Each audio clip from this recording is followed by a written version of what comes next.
Muy buenas tardes, hermanos. Génesis capítulo 40 en su Biblia, por favor.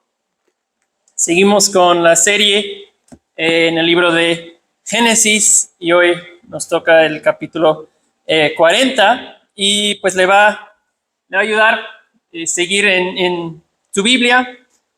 Si la tienes contigo, si no tienes una, pues ahí en la mesa. Por la puerta de entrada también hay Biblias, así que levanta su mano o ir hasta atrás para tomar su Biblia, si no traes una. Muy bien, entonces continuamos en la narrativa de Génesis, pues con la historia de José, ¿verdad? Ya llevamos algunas semanas viendo la historia de José. Por fin no me toca un capítulo tan intenso, ¿verdad? O lleno de cosas escandalosas como me ha tocado últimamente. Este capítulo es un poquito más leve. Y con la historia de José, no sé si ustedes se acuerdan, pero hace pues unas semanas, en el primer capítulo que trató de la historia de José, el pastor Eduardo mencionó que José es un tipo de Cristo, ¿verdad? O sea, es decir, que José, la historia de José, prefigura de varias maneras la vida y la obra de Cristo. De varias maneras vemos correspondencias entre la vida de José y la vida y obra de Jesús. Otra manera de decirlo es que es una sombra que apunta a la realidad que es Cristo, ¿verdad? Si yo me pongo ahí en la puerta y el sol está atrás, pero estoy afuerita, van a ver ¿qué? Mi sombra, ¿verdad? Pero la sombra no es la realidad. Yo soy la realidad que estoy afuera de la puerta. Y la Biblia habla de que muchas cosas en el Antiguo Testamento eran sombras que apuntaban a la realidad que venía, que era Jesucristo. O sea, con la historia de José, cuando vemos que José es el hijo amado y favorito de su padre, pero luego en lo que dice, revela de que Dios le ha revelado cuando lo cuenta a sus hermanos, es mal interpretado, mal entendido y luego rechazado, de ahí despreciado por sus hermanos y eliminado, ¿verdad? En una muerte, ¿verdad? Porque creía de su padre que estuvo muerto, pero que ese muerte en que él desaparece de la escena con su familia y va a Egipto, esa muerte se convierte después en la salvación para sus hermanos y para su pueblo. Pues de repente todo eso nos empieza a sonar, ¿verdad? Como Jesús, el hijo favorecido y amado de su padre, rechazado por sus hermanos, y su muerte convierte en una salvación para su pueblo, ¿sí? Y ahora, lo que vimos la semana pasada, ha sido sentenciado bajo acusaciones falsas, ¿verdad? Otra correspondencia con Jesús, es un hombre inocente, pero tratado como si fuera culpable. O sea, todo eso nos apunta a un mayor, como decía el pastor Tim Keller, un mayor y verdadero Jesús que vendría, o José que vendría en la persona de Jesús. Y los paralelos con la obra y vida de Jesús continúan, y hay más que veremos hoy en este capítulo. Así que si ya están ahí en capítulo 40, vamos a dar lectura, orar y entrar en la exposición. Acompáñenme a leer este pasaje. Dice: después de esas cosas, sucedió que el copero y el panadero del rey de Egipto ofendieron a su señor, el rey de Egipto. Faraón se enojó contra sus dos oficiales, contra el jefe de los coperos y contra el jefe de los panaderos, y los puso bajo custodia en la casa del capitán de la guardia, en la cárcel, en el mismo lugar donde José estaba preso. El capitán de la guardia se los asignó a José y él les servía. Ahí estuvieron bajo custodia por algún tiempo.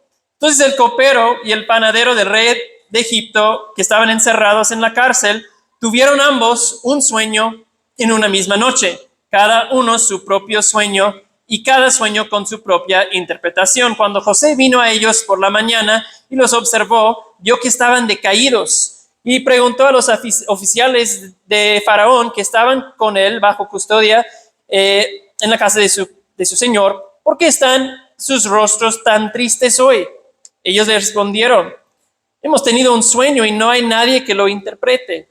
Entonces les dijo José, ¿no pertenecen a Dios las interpretaciones? Les ruego que me lo cuenten.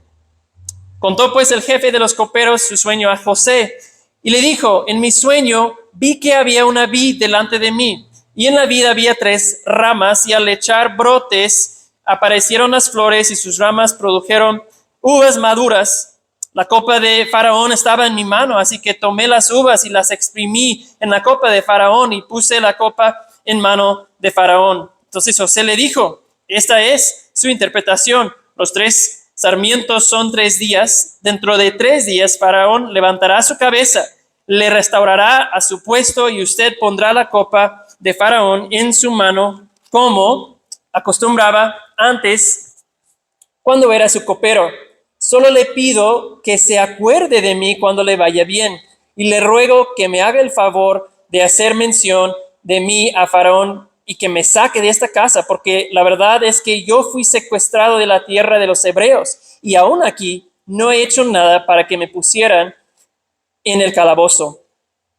Cuando el jefe de los panaderos vio que había interpretado favorablemente, dijo a José, yo también vi en mi sueño que había 3 cestas de pan blanco sobre mi cabeza. Sobre la cesta de encima había toda clase de manjares hechos por un panadero para Faraón, y las aves los comían de la cesta sobre mi cabeza. Entonces José respondió, esa es su interpretación. Las 3 cestas son 3 días. Dentro de 3 días, Faraón le quitará la cabeza sobre usted, le colgará en un árbol y las aves comerán la carne de su cuerpo. Y sucedió que al tercer día, que era el día del cumpleaños del Faraón, este hizo un banquete para todos sus siervos y levantó la cabeza del jefe de los coperos y la cabeza del jefe de los panaderos en medio de sus siervos. Restauró al jefe de los coperos a su cargo de copero y este puso la copa en manos de Faraón, pero ahorcó al jefe de los panaderos tal como había interpretado José. Pero el jefe de los coperos no se acordó de José, sino que se olvidó de él. Padre, gracias por tu palabra. Bendice la enseñanza y la exposición de ella a nuestras vidas y nuestros corazones. Haznos atentos, Señor. Habla a cada corazón que está aquí en esta hora por medio de su Espíritu. Te lo pedimos en tu nombre, Jesús. Amén.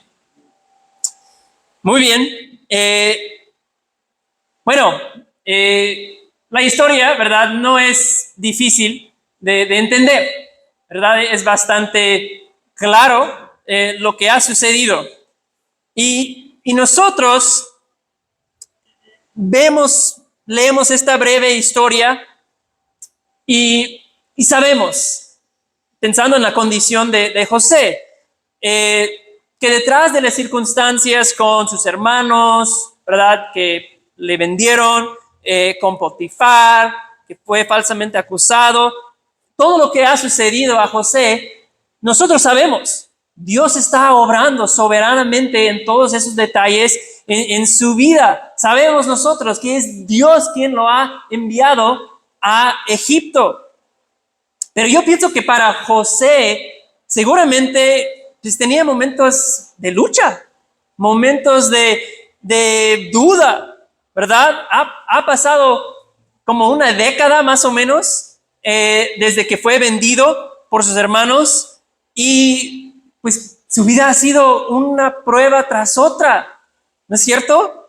No, y no cosas como leves, cosas fuertes, echado en un calabozo ahí en medio del campo por sus hermanos, a luego que lo venden como un esclavo a Egipto, una tierra lejana, a que fue esclavo ahí en Egipto, a ser falsamente acusado y ahora en la cárcel.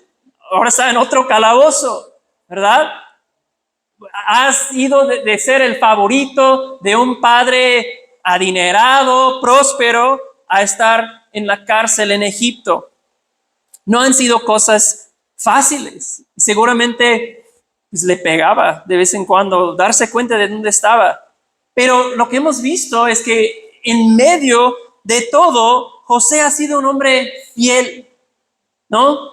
Lo vimos la semana pasada, lo estamos viendo en lo que acabamos de leer, que también en la cárcel no se queda José de brazos cruzados, no se queda sentado en su celda lamiendo sus heridas, no, es un hombre productivo, ¿verdad? Se pone a trabajar y a liderar dentro del entorno donde está, aunque sea un lugar pues no muy favorable.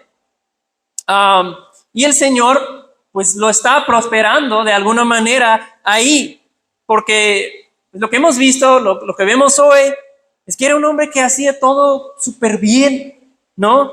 Cumplía todo lo que le asignaban y más todavía, ¿verdad? No era de esos que decía, no, es que eso no es mi área, no, eso pertenece al otro. Él no daba pretextos, él iba y cumplía hasta más de lo que le pedían, ¿verdad?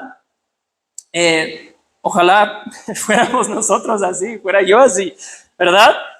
Porque donde quiera que fue, rápidamente confían en José.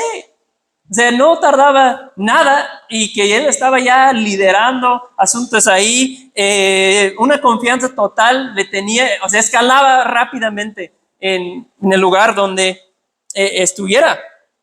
Pero hay una frase en versículo 1 que me llama la atención y que quizá da respuesta un poco a lo que José posiblemente, probablemente sentía. Dice, después de esas cosas, ¿sucedió qué? ¿Sucedió qué? Y esa frase me llamó la atención porque no es una, por casualidad sucedió qué. No es por casualidad. No es un sucedió qué soberano, ¿verdad? El copero y el panadero que llegan a la cárcel a estar bajo el cuidado de José en este capítulo, están ahí porque Dios los puso ahí. Él está controlando todo. ¿Sí? Entonces, espero que podamos ver un poco pues la bondad, la providencia de Dios en esto, que Dios es quien está trayendo a personas a cruzar con la vida de José para pues después librarlo de la condición en que está, para después dar continuidad al cumplimiento de las promesas de Génesis 3 y Génesis 12. Dios está controlando todo eso. Y yo creo que José ahí batallaba con el desánimo, ¿verdad? Seguramente había días en que no veía esperanzas. Aquí sigo año tras año y preguntaba quizás, ¿dónde estás, Señor? Yo te he sido fiel y así me pasa, ¿de verdad? No veía José la luz al final del túnel muchos días. Pero Dios estuvo perfectamente diseñando el escenario para José. Entonces, hermanos, esta historia nos recuerda que, y aunque no lo veamos, y aunque desde su perspectiva, quizás para usted las cosas en tu vida no están resultando como esperabas, ¿verdad? Hay dificultades y hay desilusiones, y quizás pues, llegas a cuestionar también cómo Dios puede ser bueno y sabio en todo esto que estás viviendo. Pero en esta historia vemos que hay un Dios que está a cargo, ¿verdad? Llega el copero, llega el panadero, en todos esos detalles. José, en ese momento, él no sabía lo que venía, ¿cierto? No sabía. ¿Y saben qué? Nosotros en nuestras vidas tampoco sabemos lo que viene. Todo puede cambiar de un día para otro, de una semana, de un mes para otro. Todo, no sabemos lo que viene, ¿sí? desconocemos los detalles. Pero, y por eso, porque no sabemos, a veces empezamos a perder la esperanza, a desanimarnos, a dudar un poco de la bondad de Dios. Pero tenemos que recordar, hermanos. De hecho, me hace recordar esa canción.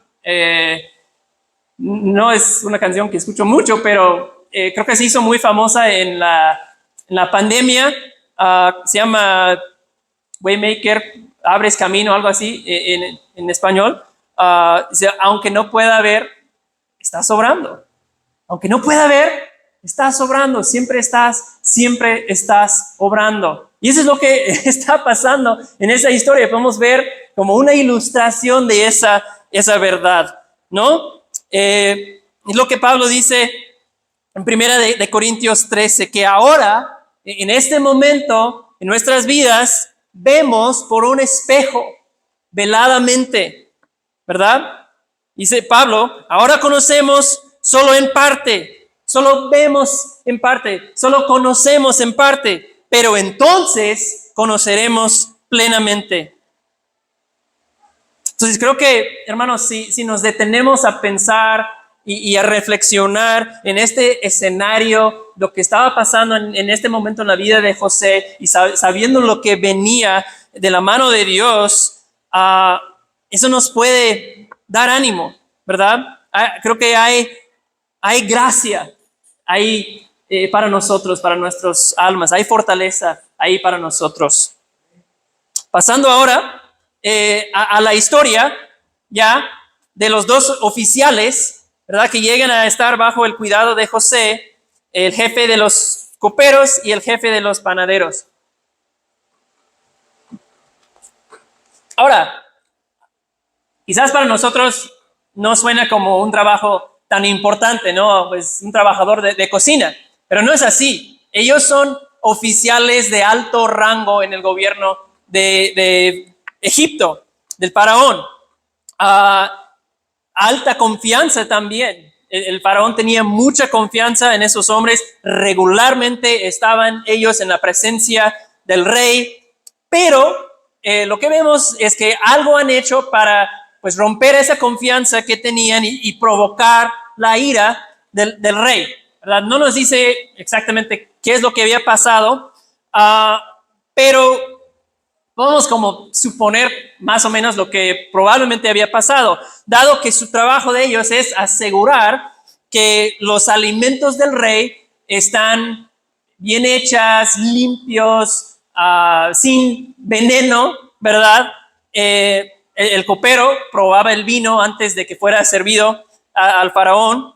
Entonces, ellos están como siendo jefes de los coperos y panaderos. Ellos son como jefes que están a cargo de todo el proceso alimenticio para el palacio. Yo creo que ellos supervisaban toda la cadena de suministro del campo hasta que llegó el alimento al plato del rey. Ellos estuvieron a cargo de ese proceso. Si no, pues ¿cómo pueden asegurar que los alimentos están llegando sin contaminación al rey? Ellos tenían que estar muy a cargo de todo ese proceso para la alimentación del palacio.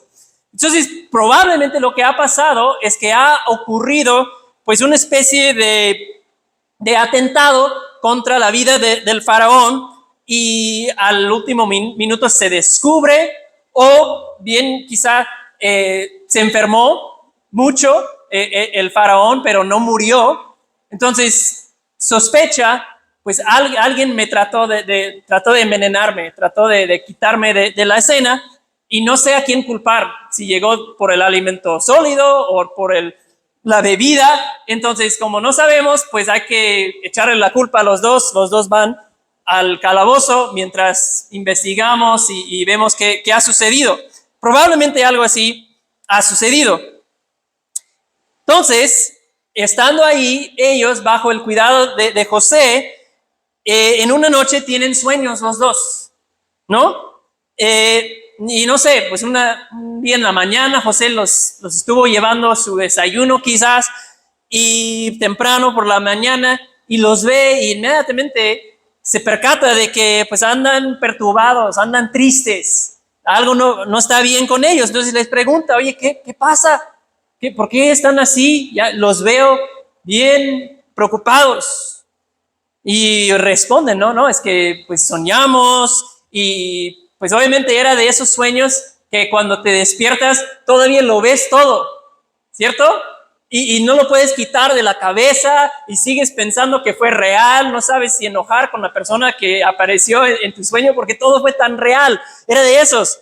Y ellos como que entendían, hay algo aquí real, ha de significar algo, es lo que soñamos. Entonces José dice, mira, la interpretación de los sueños pertenece a Dios, un Dios que ellos en que no creían, un Dios que ellos no conocían, pero José dice, a Dios, el Dios verdadero, pertenecen los sueños, y dice, pero cuéntenme a mí, por favor, lo que soñaron.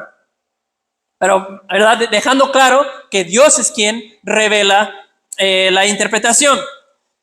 Entonces, el primero, el copero, lo hace, pues empieza a contar el sueño, ¿no? Que la vid produjo pues uvas y pues yo ya hice el vino, la puse en la copa y ya puse la copa en mano del faraón, ¿no? Resumido.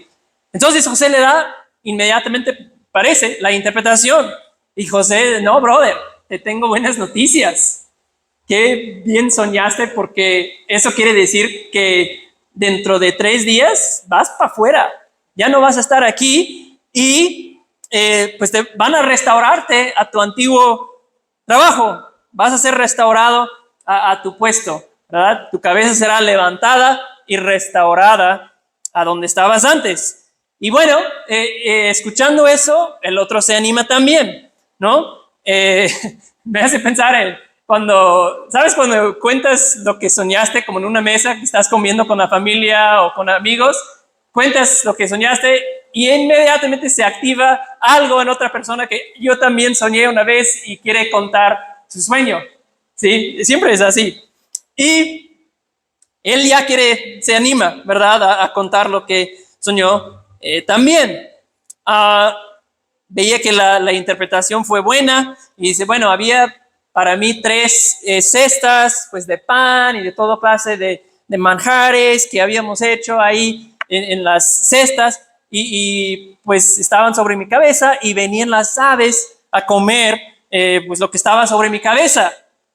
Y bueno, José le tiene que dar la mala noticia de que pues a él también le quedan 3 días de cárcel, pero su cabeza será levantada de otra manera, ¿verdad?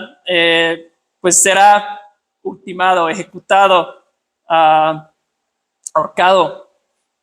Entonces, eso básicamente es lo que sucede.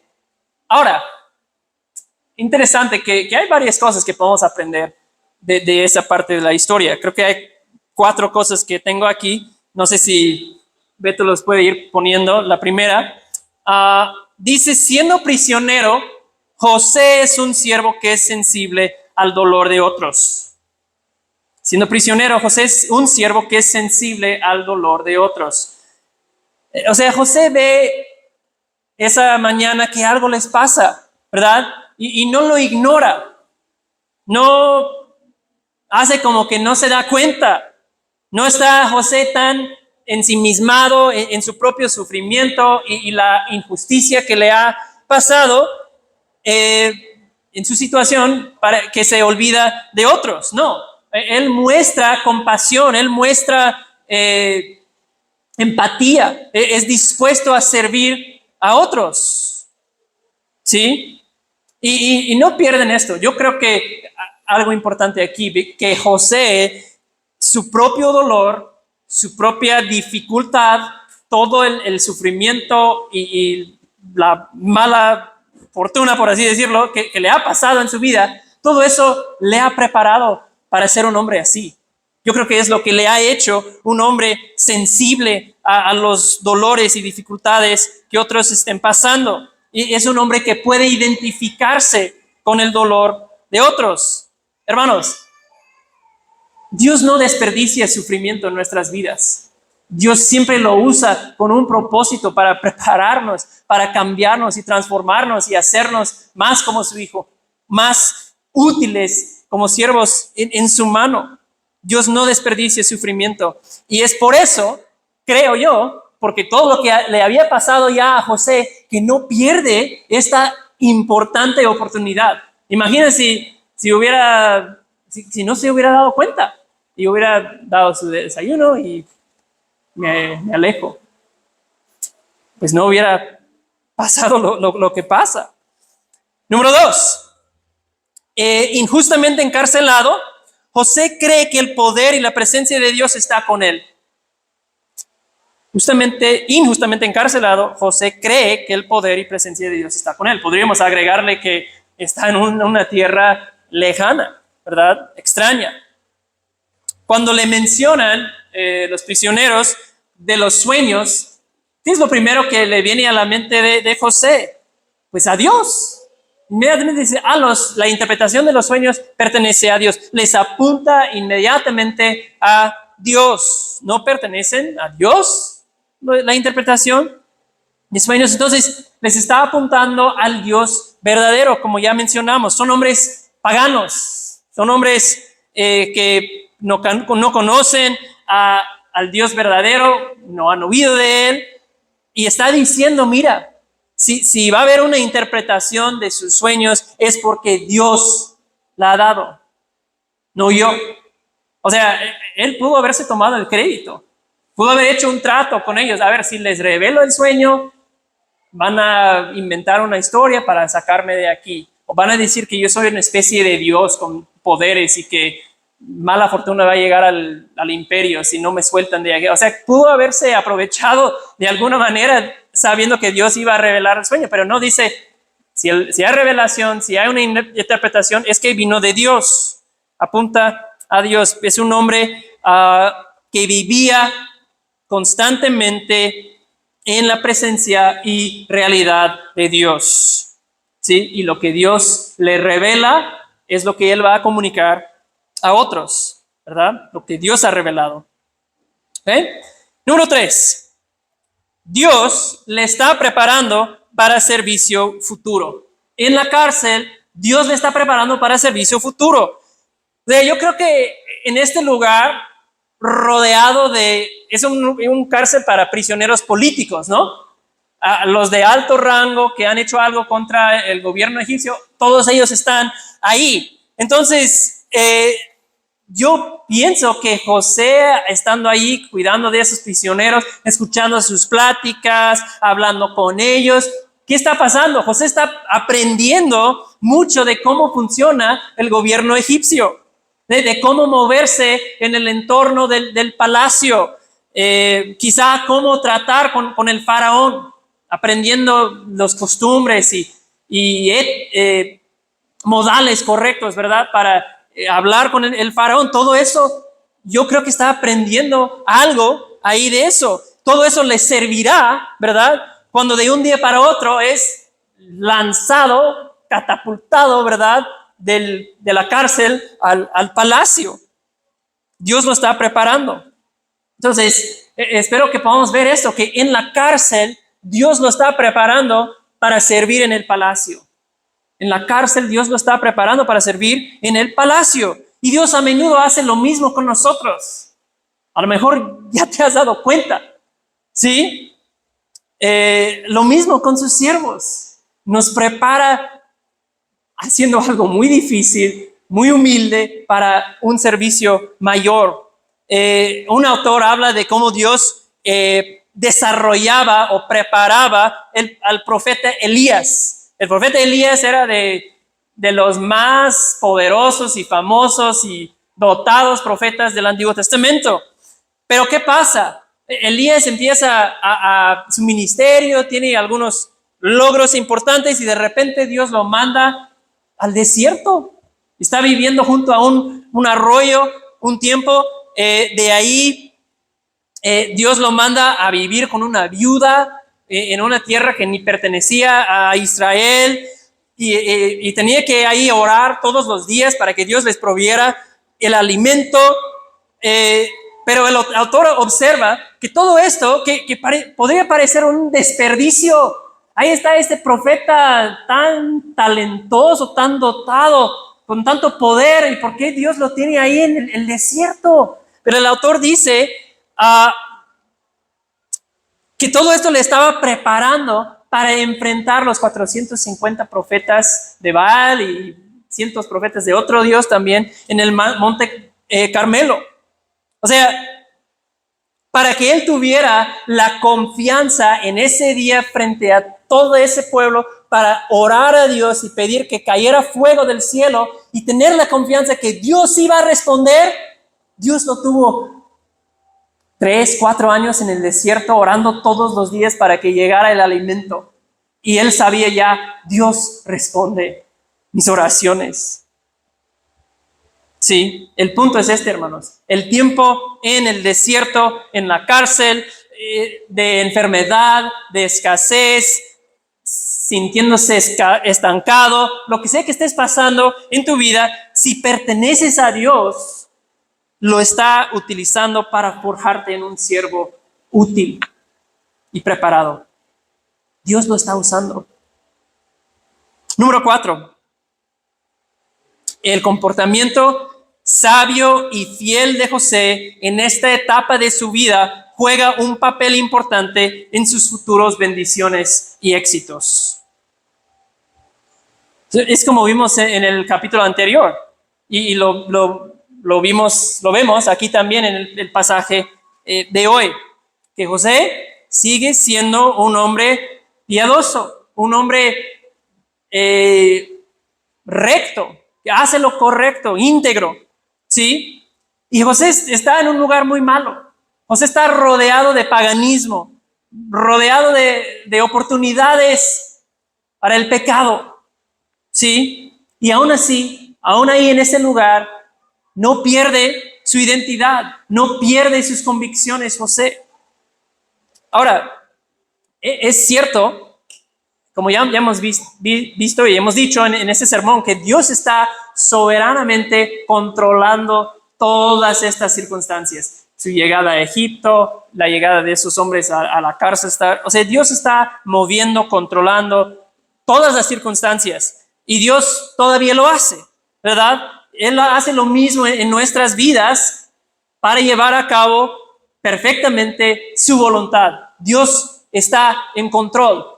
Pero eso no nos exime de ser responsables por nuestros actos. ¿Ok?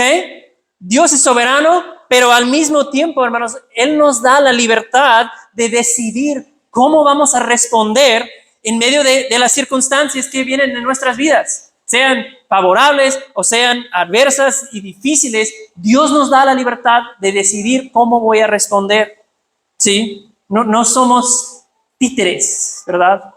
Un títere no tiene voluntad propia, sí, simplemente hace exactamente lo que la persona que lo está moviendo hace. No somos eso, ¿sí? José tuvo que tomar la decisión de huir de la tentación en la casa de Potifar.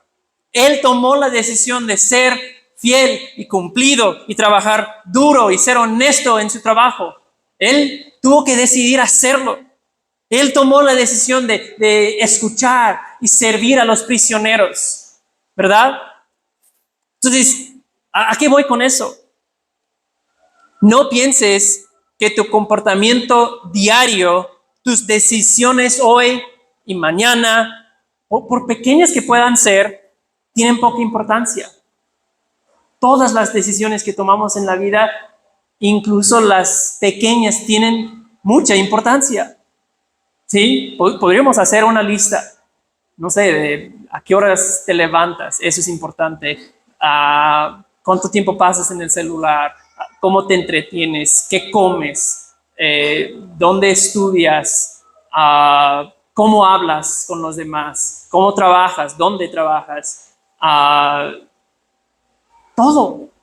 todas las decisiones en nuestras vidas tienen importancia, ¿sí?